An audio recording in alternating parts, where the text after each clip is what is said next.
And welcome to everyone being involved in our district planning workshop. And I appreciate this. This is my opportunity to say thank you for everything that you're doing for scouting, and thank you for everything that you've done for scouting and what that you will do for scouting. I think scouting has touched each and every one of us and is important to all of us. That's why we're all here. That's why we're all involved. And so this is a good opportunity. This district planning workshop is a good chance to improve our districts and improve our council. I'd like to introduce a couple people. Lucia Cronin is the council commissioner for the Three Harbors Council. Lucia waved. Hello, Lucia. And Twee Barron is the board chair of membership for Three Harbors Council. And Michael Ramsey is the director of marketing and brand management for the BSA National. And of course, Andrew Harden is our scout executive for our council. So tonight, our plan for tonight is we're going to get a council update from Andrew, and then we're going to talk about the impact of membership on council and district operations, and that will be with Lucia and Twee. And we'll have an overview of national membership and marketing tools and resources. That's from Michael. And we'll talk about who can access them, what's available, what the marketing tools are, what about Be a Scout and unit pins, and where to find all these things, how to, and also why to keep it updated. And lastly, we'll go into district breakouts where we'll do some goal setting and action planning focused on membership and FOS success. And of course, we're looking at setting goals from each of you, from everyone that's in the districts and knows best about their own districts. The goals will be created by the districts themselves. And then we'll have a brief report back on membership goal and action and the action plan. And so with that, I'll turn it over to Andrew, who's gonna give us a Three Harbors Council update or tell us whatever he wants to say. Well, thank you, Kevin, and it's really great to see everybody. And just want to start by thanking Michael for making time to join us. Pretty cool in this world of all these Zoom meetings that we get to hear from the director of marketing from the national headquarters. So thank you, Michael, for being with us. Absolutely. Yeah, so I want to provide some good news updates of things going on in Three Harbors Council, and also just a little bit of update on some challenges that are going on around scouting. And I'll start with the challenging news because I want to end with the good stuff.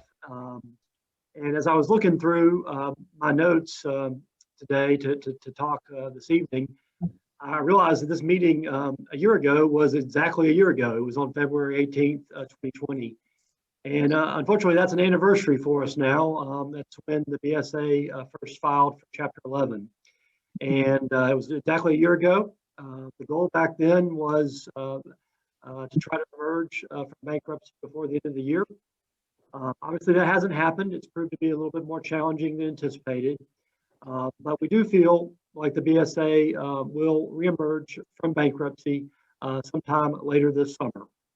And a year into it, the goals and the reasons why the BSA did the Chapter 11 filing remain the same. The first is to establish a compensation fund to support victims of child abuse and scouting. And many of those, of course, are from decades ago.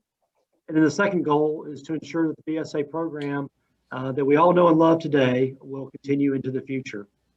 And so sort of the update is that to reach a global settlement and for the BSA to get out of the bankruptcy, all local councils will be asked to make a sizable contribution to support the Victims Trust Fund. Remember, that was goal number one of the reason why we're going into Chapter 11, or went into Chapter 11. This decision will ultimately be made by the boards of each local council, all 250 plus councils across the country. And it could be happening soon in the coming weeks or next month or so. I will tell you the financial part of this will be significant. but I believe that it is the right thing for us to do as we do our part to see that the scouting program continues into the future.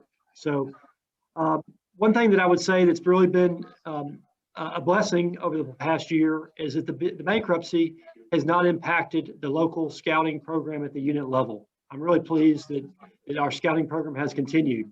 But the second biggest challenge we faced this past year has been COVID-19. And obviously that has impacted our scouting program.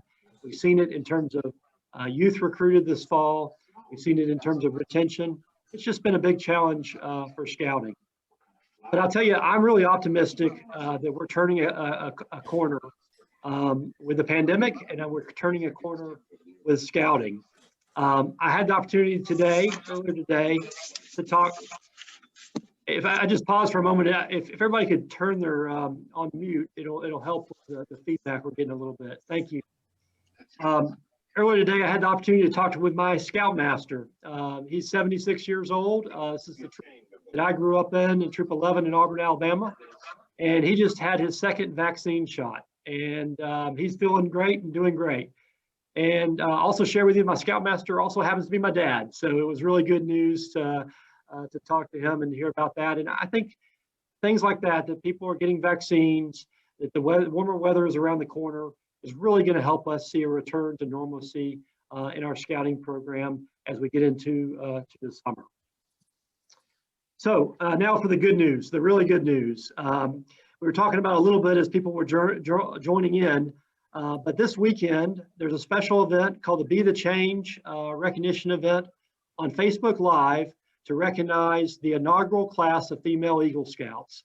And I'm so pleased that Three Harbors Council will be represented by 4 outstanding young ladies. There, 2 of them are here on the screen.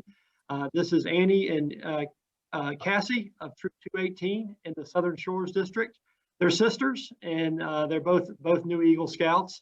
And then the next slide shows Anastasia and Jason. Anastasia is with Troop 338 in Red Arrow District, and Jason is in Troop 2002, or they're known as Troop 2 in Red Arrow District as well. And we're just incredibly proud of these young ladies and what they've done in a very short time frame since the Boy Scouts Scout PSA program first welcomed girls back in February 2019 to now be Eagle Scouts. So I hope you'll plan to tune in on Sunday, 7 p.m. our time on Facebook Live.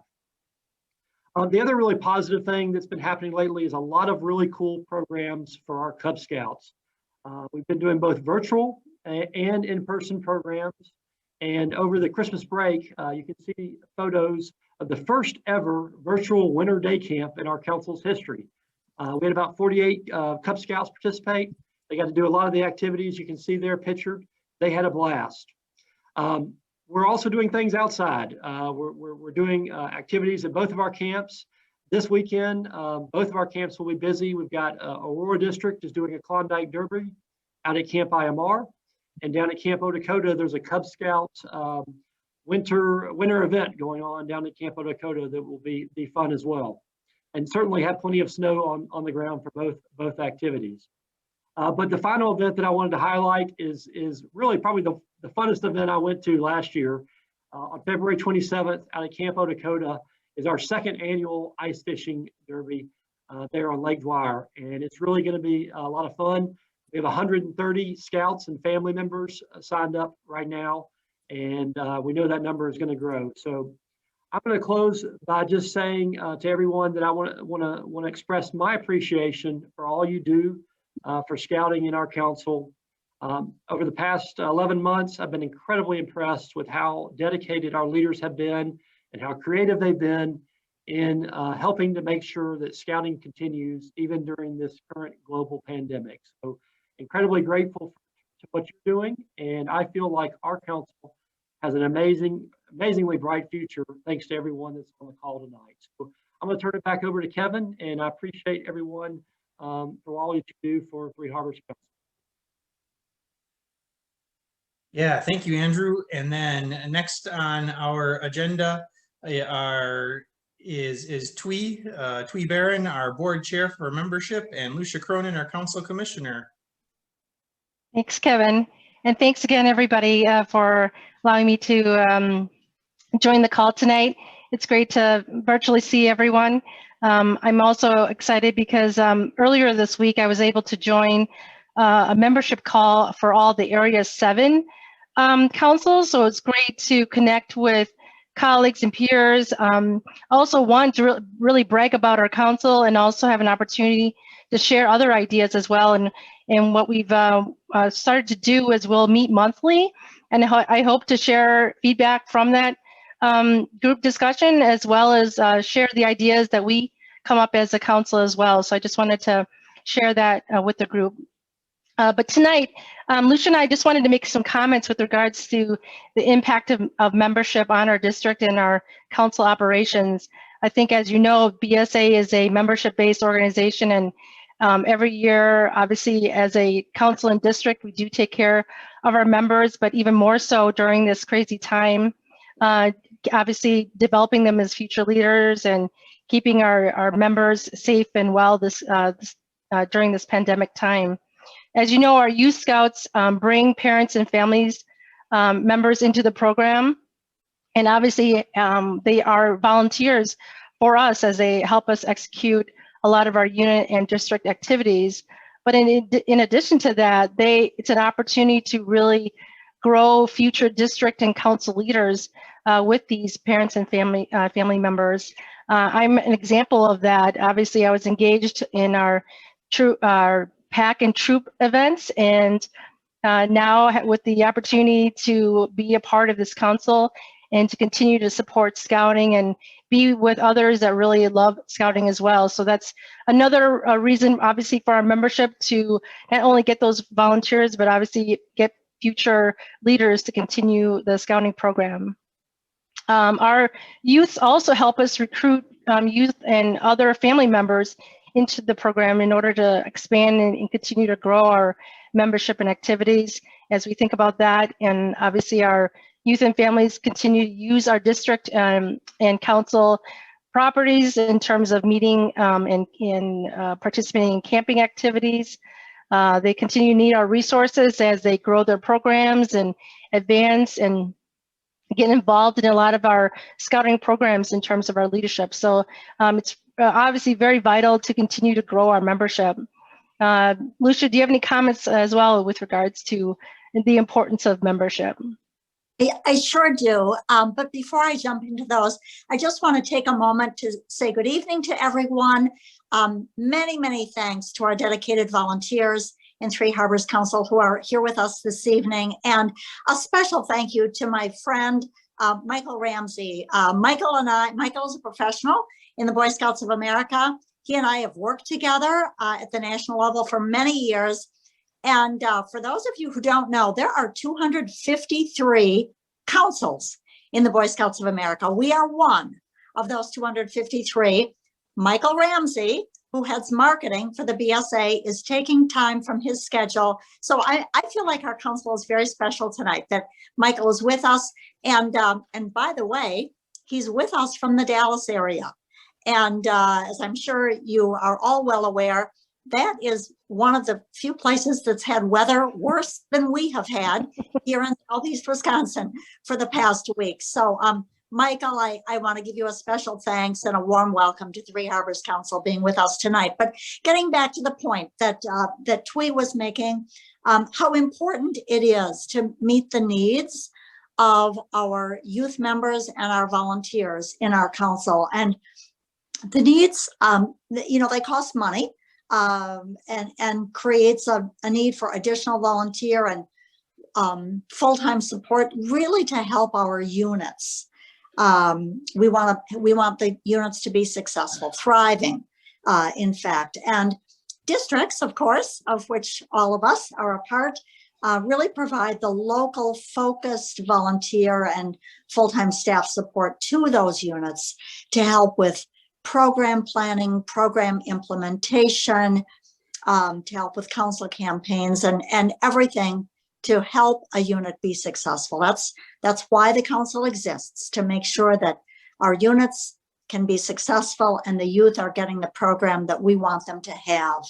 The council provides the volunteer and full-time staff support, of course, for things like maintaining camp facilities, giving administrative support, fundraising support, carrying out strategic planning for the long-term growth of the movement within our council.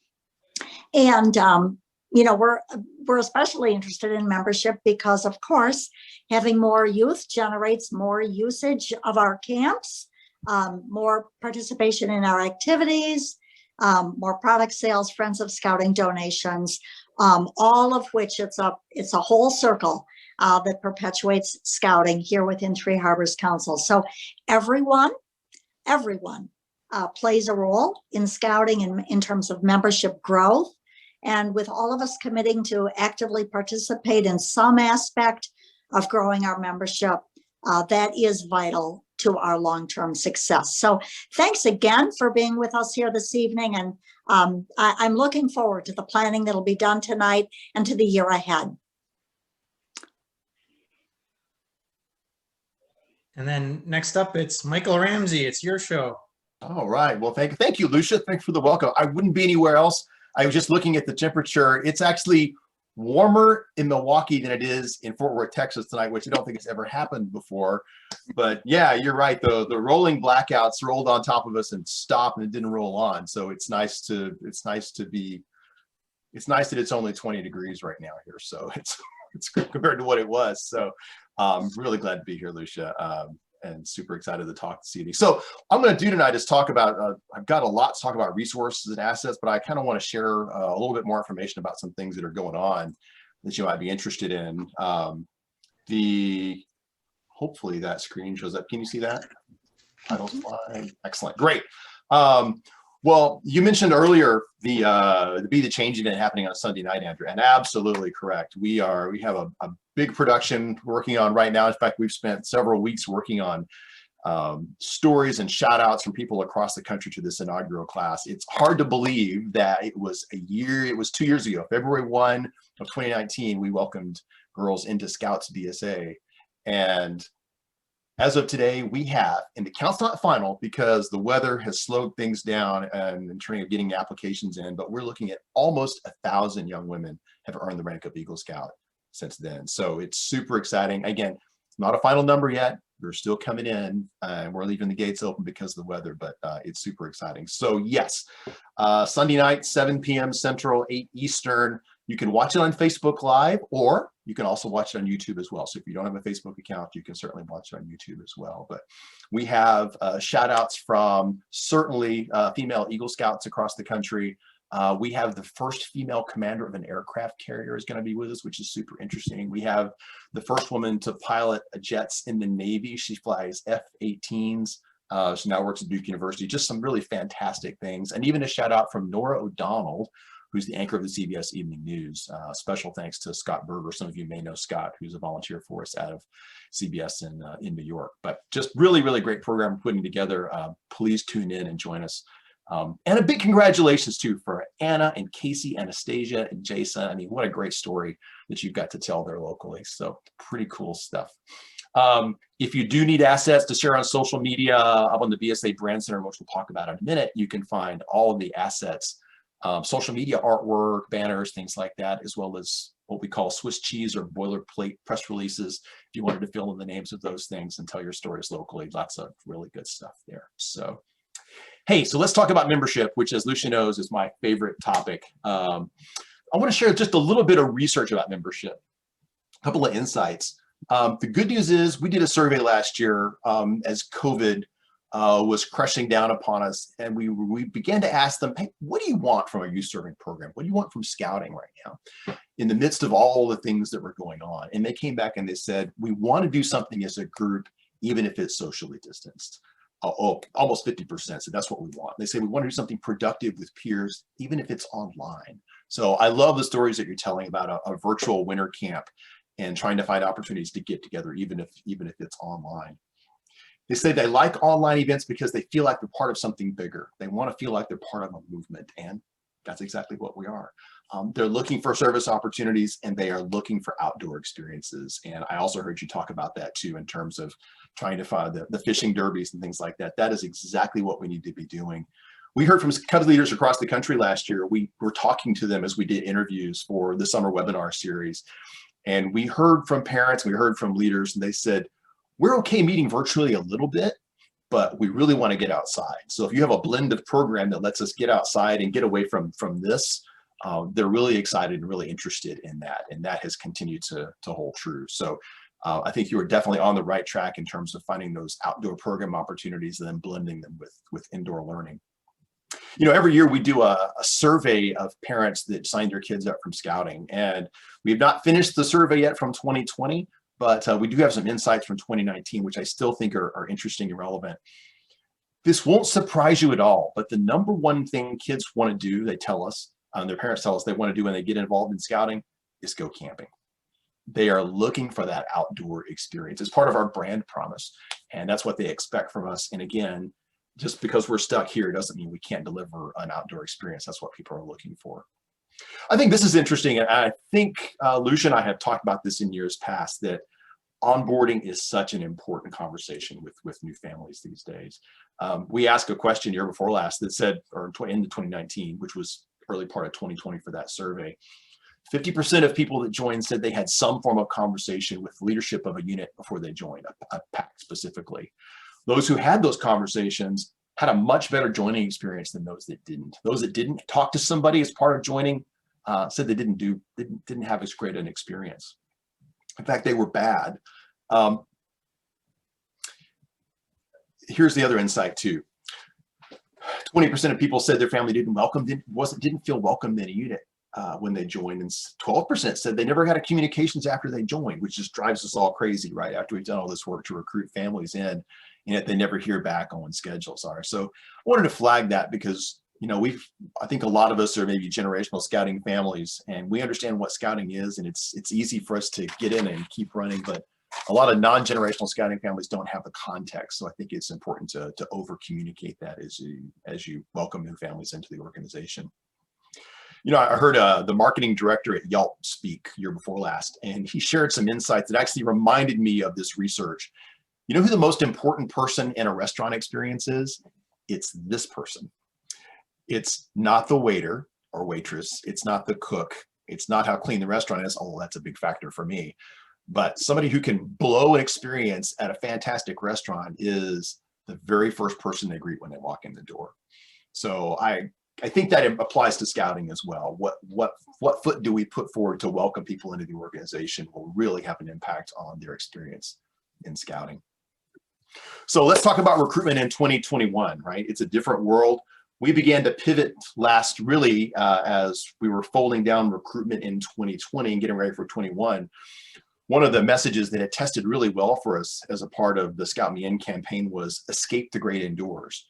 Little did we know how important that headline was going to be when we were testing it with families, because if your community is like ours, just try to go buy a bicycle right now. People are dying to get outside. You can't find a bicycle or a skateboard or anything because people are ready to get out of this, right? So we began to operationalize and launch Escape the Great Indoors late last year. All those assets are on the brand center, and I'll show you where they are in just a second. But you'll see face masks involved in those things, a lot of indoor and outdoor shots. Videos, posters, flyers, all that kind of stuff are available on the BSA Brand Center. If you've not been there yet, here's the URL. One easy way to find it is to go to the Scouting Wire that you get every week, and there's a link at the top. You can go there too, or you can go to scouting.org/BSA Brand Center.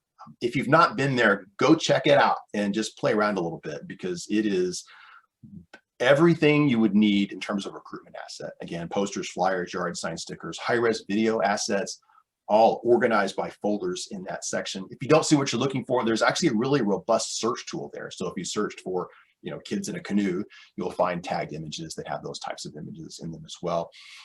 Here's just a screenshot of what one of the Cub Scout recruitment pages look like. We have assets that show face masks and some that don't. Obviously, those that don't were shot pre-pandemic. So we have more, we keep adding the face masked images as quickly as we can get them shot. So those are available as well. So lots of good, just generic scouting images that are there. One of the things that's there that was actually it became one of the most used assets on the Brand Center last year was the 5 questions videos and Scout Talk videos. As we realized that we were going away from, schools weren't going to allow us to come in and do Scout Talks and things like that, and we were going to need to pivot more to digital, we dropped back and said, we need to create some assets that will help councils and units have Scout Talks, even though they may not be able to have those conversations in person. So if you go search for the Scout Talk and 5 questions videos, you'll see videos that talk to families that have not yet joined Scouting about the value of Scouting, answer some key questions. Great stuff. They're high res, you can download them. And by the way, the PSAs and the commercials that are there too, you can use those. We have a lot of councils that have come back and said, if we send them a video, they'll drop them into the Zoom broadcast. That may not be meeting in person in schools, but we've had principals say, send us your little 30-second commercial and we'll run it during our Zoom classroom meetings. So we've had a lot of good feedback on those as well. So lots of great assets. And again, on the Brand Center, you'll also find logos for all the programs, whether it's Sea Scouting or Exploring or Venturing, all those things are there. And you can dig deep and find all kinds of really cool stuff. You can spend quite a bit of time digging around in that site. Just a couple of quick thoughts about marketing and branding, since I'm kind of the branding guy. I can't not talk about this. When we talk about branding, a lot of people in Scouting think branding is what you do at summer camp or something to do to your hat at Philmont, which is certainly true. But a brand really is not the logo. A brand is the experience we deliver when people come into our program, whether it's a Cub Scout pack or a Scout troop. It is the experience that we deliver. It's that feeling that people get when they walk in the door at the Pinewood Derby race and you can smell the popcorn and the hot dogs, all that kind of good stuff, right? All the brands that we know and interact with deliver some type of experience. Apple promises a very innovative brand experience. Geico's experience is that you're going to save 15%. And they've brainwashed us to know what their slogans are, right? You could probably all recite it. By the way, I love their new commercials with the guy who coaches you to not be like your parents. Have you seen those? Oh, they're great. They say if you printed off directions to get here, you're in the right place. Go look them up. They're really great. Tesla, again, about innovation and transportation. Starbucks is interesting. Did you guys know Starbucks changed their logo 4 or 5 years ago? Most people probably didn't notice. It used to say coffee around the outside of it, but they quickly bridged to other types of beverages. There's some talks about wine. They're going to move into hospitality. But the logo is just shorthand for what they call the European coffee house experience, right? But they've managed to tie that experience back to the brand logo. So when we see that, we think $4 cup of coffee or whatever your experience with Starbucks is, right? I love this one. When you see Volvo, what do you think about? I think of safety. They've been running Volvos, they've been running boxy cars into walls with crash test dummies in them for as long as I can remember, right? Their message for the longest time was it was about safety. If you love your family, you're going to put them in a Volvo. And then only recently have they got involved in, kind of styling and those types of things. But they're about delivering on a promise, which is safety. Disney, it's that magical experience, right? Same for Philmont Scout Ranch. They over-deliver on the experience they have in their programs. I would say too, and this is true, even our day camps, we are delivering an experience that changes lives, right? So I think it's very important for us to realize as we're welcoming new families into the organization that they're going to have an experience. It's either going to draw them back in or make them consider another organization. I know that's not what we're all about. We want to deliver that life-changing experience. So this is a picture of me. Oh, not really. We did some research several years ago and talking about our brand. And yeah, one unfortunate insight from that was that there were some people that said, yeah, we think maybe Krusty the Scoutmaster is one of the brand images that we may have. And actually what the focus group told us was, yeah, sometimes you guys may have kind of a drill sergeant kind of an image. I think that goes back to the experience, right? And when new parents walk into a unit meeting and see what we are, that they don't imagine this, but understand what we really are, which is the nation's leader in youth serving, in youth development. And as we go down that path, we always talk to councils and say, remember that we're not the customer. I mean, if I'm no longer the parent I'm not a millennial parent. I used to be a millennial parent, but I'm not. So make sure you understand what your parents are looking for these days. We talk to councils and say, hey, here's some things you can do now. Be, show, tell. Be who we are, which is the nation's leading youth serving organization, delivering character and leadership. Show people what you do. And I think you are doing that with the examples with Anna and Anastasia and JC and Casey. Show them what the impact of the program is and tell people about it using your public relations channels and every opportunity you get, whether it's social media or just in front of the local Lions Club, right? You have an opportunity to tell the story. We have lots of great assets and resources out there on the site that help you be visible in the community and tell the story. Hey, here's a quick flag. Many of you may know that we're involved in a lawsuit with another organization. If we continue to advise councils and districts and units to be careful in how you use your language and not put the word girl in front of something that might make it seem like another youth serving organization. If you need guidelines on that, you can find it on the BSA Brand Center, but it is Scouts, BSA, it's Girl Troops, all that kind of great stuff. Just a flag to remember to make sure that we are true to what we say in our branding. And again, the BSA Brand Center is the resource. You can find that guide to usage of our brand language on the BSA Brand Center, as well as our full brand guides that get into things like the right colors and the right logos and right language and that kind of stuff too. It's a great asset, a great resource. We're also reminding councils too to be sure and check our websites. We did an audit of websites early last year, and you would be surprised probably at the number of councils we stumbled across that either didn't have a joining button on the front page or their joining information was 2 years old, which is probably really frustrating for a new parent who's trying to sign up and may have stumbled across your information either through BEASCOUT.org or through your district pages. I'd also recommend that you go Google yourself. That may sound a little odd, but so here's a great example. This was done from my kitchen table. I live on the Fort Worth side of the Dallas-Fort Worth Metroplex in Longhorn Council. Used to work in Circle 10 Council, so we kind of spread ourselves around here a little bit. But this popped up. I've taken out the unit information so you can't see it. Really great link that came up when I searched for Find Cub Scouting near me. This unit pops up. Oh, did I just lose power? I think I did. Everything went black here, so we may have another rolling blackout. This was the link just below that.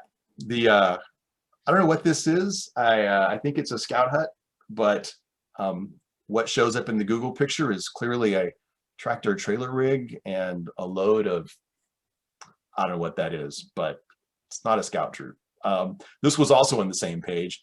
I'm pretty sure there's a scout hut behind that hedgerow back there on the back of the highway, but I would offer that, if I have searched for Find Cub Scouting near me and I see this or I see this, I'm probably going to want to join this pack and not whatever is behind the hedgerow. So you might take some time and Google and see what pops up in your local districts and your council too, and see what shows up there. So we mentioned BEASCOUT.org earlier. This is a really robust tool. We keep updating it and making changes to it. It is the way to be found on scouting.org. One of the challenges I think we all recognize is making sure unit leaders are keeping that content updated. There are now new videos that have been posted to walk people how to very simply update the back end of that site, show how to keep your contact information, all those things updated. But you can find it at scouting.org/resources and online registration. Lots of great tools and relatively new stuff with lots of great info there as well. Hey, promoting unit online is really important. I want to hit on one thing. We've been talking about geofencing through Facebook for several years, and because it's a powerful tool. Our use of it nationally, we've seen 7 to 8% on average increases in new Cub Scouts in units based on this. It's a tool in Facebook that you can use to really drop advertising on top of a unit. I'll tell you, it is really powerful. With schools not being open, the question's been asked, well, if I'm not meeting at the school, what should I geofence? The conversations we're having right now are, you should geofence anywhere where kids are. Is that a daycare center? In our area, it's either a Walmart or a Target, right? Where the kids are buying school supplies, those types of things. And it's $1 a day. So if you are in Cortland, if you're interested in any further conversations on that, we're happy to help and train leaders anybody you want on how to use that powerful tool. So with that, I'll just say that the BSA Brand Center really is the place to find all these assets and resources. And at the National Service Center, we're standing by to help you with any of those types of things. So if you have questions, don't hesitate to give me a call and we can walk you through how to use all those tools. So I hope that's helpful, and I'll leave some time open if you have any questions. Yeah, that's great. Thank you, Michael. Does anyone have any questions for Michael? You did too good of a job, Michael. You explained it all. Well, listen, thank you again. I really appreciate the invitation. It's great to be with you all. And Lucia, a special thanks. Good to see you all. And again, if I can be of any assistance at all, don't hesitate to let me know. Thank you again, Michael. Right. Thank you. Thanks, Andrew. Bye, Lucia. See you later. All right. And now next we'll be moving on to our district breakouts. We're going to take 45 minutes to discuss specific goals for membership growth and FOS success. We'd like each district to develop SMART goals. SMART are specific, measurable, attainable, relevant, and time-based goals. You'll create action items related to that goal. Like, for example, if your goal is to grow Cub Scout membership by 5% by December 31st, 2021 versus December 31st, 2020, think about the things that you need to accomplish that goal. You need a Cub Scout school night chair and in place, and by when. You need how many Cub Scout school night presenters in place and by when. You need to know what school access you have and in your elementary schools and by when. Who on your district committee will be assigned the task of completing those actions and attaining those goals. The action items are things that need to be accomplished by volunteers within your district with the support and consultation of your district professional. They're not a list of to-dos that your district committee creates and gives your district professional to complete them on his or her own.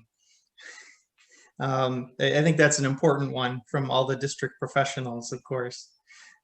The district chair or designated volunteer from the district will present a brief 2 to 3 minute synopsis of the district's membership goal and action items to be taken to achieve that goal. And ensure your district professional has a copy of the goal at the end of the evening. At the end, or excuse me, at your next district committee meeting, I would ask the district chairs and commissioners to lead a discussion about using the same process for developing goals in 4 other topics. That would be Cub Scout recruitment specifically, district programming, district volunteer engagement, and product sales. And then we'll have a discussion about progress on these goals, or a discussion about progress on these goals should be part of your monthly committee and commissioner meetings moving forward. So now we'll be able to break into each of the individual districts, and I think Portland has the power to separate us into different meeting rooms. Thanks, Cortland. And yeah, I was in on the Aurora district breakout, and that was super productive. I hope everyone else had a productive breakout like we did. Who wants to go first? Who wants to report first? I think Red Arrow. Let's Red Arrow do it. All right, Red Arrow. Go backward. We had a fantastic discussion. We're going to tell you about our membership achievements. We had discussions about how to pay for things and what our units are doing, and the fact that we've lost a lot. We need to. Our main goal right now is to stabilize all of our units. We're going to do that. We've come up with a plan of coming up with some group of people and or maybe the unit commissioners to analyze how each unit is doing. And I will help with myself. I will help myself. Each unit, check out their financial plan to make sure that they're solid, they're stable, and see if there's any way we can't help them, or I can't help them figure out a better plan with when it comes to fundraising And we're going to have a broader discussion on this topic at our next roundtable, just so we get a better idea of where all of our units stand. Our roundtable is pretty decent. We have about 58 to 60 people that come every month. We're going to publicize what we're doing in scouting. We have a lot of great activities that our scouts are doing, not only with council and our district, but the dens and the troops themselves. I see a lot of things on Facebook. So we're going to see if we can't get those publicized, put a little blurb in the paper and make it a consistent thing. So we put our face out there, our brand out there, our experience out there. And I need to talk to council about making our website a little more warm and friendly when it comes to joining scouting, so that they're not scared off by the price tag. So those are our goals by stabilizing our units for keeping our membership going. Sounds outstanding. Thank you, Mary. And You're welcome. Red Arrow has it in order also. Very good. Any volunteers to go next? There's two of you. I'll go next. All right. Thanks, Larry. Eric just sent me the goal, our our notes and goals. So kind of like what Mary said, is the idea is to bring back the people that are not participating at the moment. And we've got some great ideas. We had a great discussion and some great ideas on how to do that. So bring back, welcome back to scouting drives. Find out who those families are that are not participating, that were involved in packs, that made the pack strong, and invite them back to activities and to units. And if units are not meeting, direct them to units that are nearby that will welcome them in. Providing more materials to the packs so that they can do their own marketing to their membership, both the families that are hanging on and ones that have left but want to come back. A really great idea that was thrown out was working on that troop pack partnerships, so that the troops can help support the packs and help them recruit and help them find new youth. Making better use of social media, Facebook, the geofencing and targeting, specifically to activities that the packs are doing to bring back the membership. Bernie had a great idea about basically advertising in the paper, the local papers, the now sections of the Journal Sentinel, the local newspapers in Tosa and West Dallas, the neighborhood sites, all are looking for information, articles, activities that are going on in the neighborhoods. These are all things that we could promote that we're not doing at all right now. So that's where we're at. All right. Sounds good, Aurora. Very good. And that leaves us with Southern Shores. Yeah, thanks. So I'll present for us. I'm Ryan. I'm the district commissioner with Southern Shores, and our district chair is at work and can't really chime in. So we really focused a lot of our discussion on membership because as a result of the pandemic, we recognize that we've all been hit hard by membership. So we're focusing on recruitment unique to Southern Shores. Our position of vice chair of membership is currently vacant. So that's a real priority for us, is to get somebody in there that's going to be good. We've got someone identified. We're going to recruit that person to really be a driver and have a vision for that role, and seek a person that can move out a number of initiatives around reaching out to individual units for petitional membership on the district committee, not just in membership, but others as well. And one thing a lot of us talked about, and we've been talking about for a while, is this tradition in scouting in which we have feeder packs.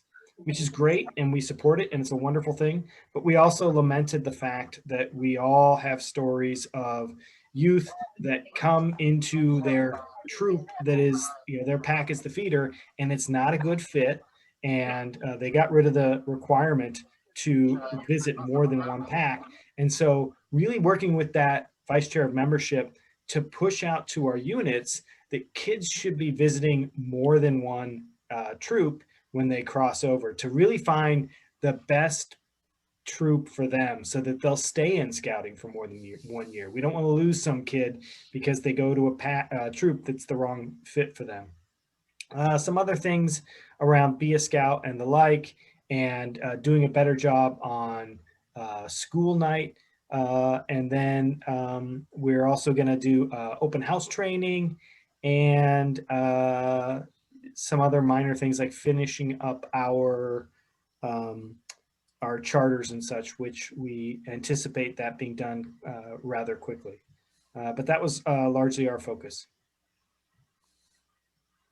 That sounds great. These are all outstanding goals, outstanding plans. We all see the issue, and I think the biggest issue is COVID. Thankfully, we see a path where COVID is going to be ending in the near future, and that's just going to mean better scouting and better organizations for us. Yeah. Thank you, everybody. All right, I'll pass it over to Lucia, who can have some closing words. Thank you very much, Kevin. And I loved the enthusiasm and the ideas and the specific plans that I heard from everybody tonight.